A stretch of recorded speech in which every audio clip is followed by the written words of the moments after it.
Let's turn our attention to the offensive line. What do you think they're going to get from the offensive line? Now, four of those guys are approaching the back half towards the end of their career. They're 30 years old, and offensive linemen never age gracefully. What can we expect from this offensive line? Now, for me, that's a much more intriguing question than the quarterbacks. With the quarterbacks, there's so many unknown factors that's hard to answer, but you know the particulars of the offensive line. You know the names, you know who it's going to be, at least for the starting lineup. And a lot of my hopes of what this team can be are actually pinned on the fact that they're going to revert back to their old scheme, to the wide zone. And you heard how the offensive lineman Joel and Conklin, they talked about it, after their exit interviews of how they felt that best fit what they wanted to be. So you're leaning into their skill sets, which is a good thing, but this is an older unit now, and it's possible that what we saw last year was partly scheme, but partly they might have aged out of their prime. Certainly someone like Joel Bitonio, who it feels like this is his last season. It feels like he could have hung it up after last season and career done, Ring of Honor, the whole thing.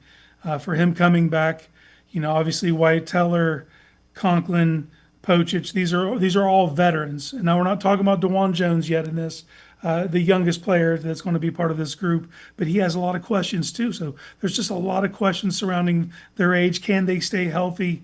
But on paper, this is a very good unit, but the games aren't played on paper. So can they hold up over 17 games? I believe if they're more suited to handle the attrition this year. When Zinter second year, Javion Cohen second year, Whippler going into year 3, their interior is more bolstered. You signed Tevin Jenkins. I think that could be an integral part, someone who could really boost the depth of this line. But at the end of the day, we're not going to know till we get about halfway through the season if this is something they can hold up through. If so, I like Bloomgren. I love the hire. I love the marriage of the scheme and the personnel. It just comes down to health for me. Yeah, and when Jack Conklin came back, he played pretty well, and he thought he was playing probably as well as he has in his career. So that's a good sign, without question. Yeah, Conklin exceeded my expectations. I didn't know what to expect when he did return or if he was going to return. This is a man who's battled several major injuries to get to where he was last year. Played well when he came back into the fold. You could point to little stints where they all played well. They just didn't do it all together at the same time collectively, which that's what you're praying for here.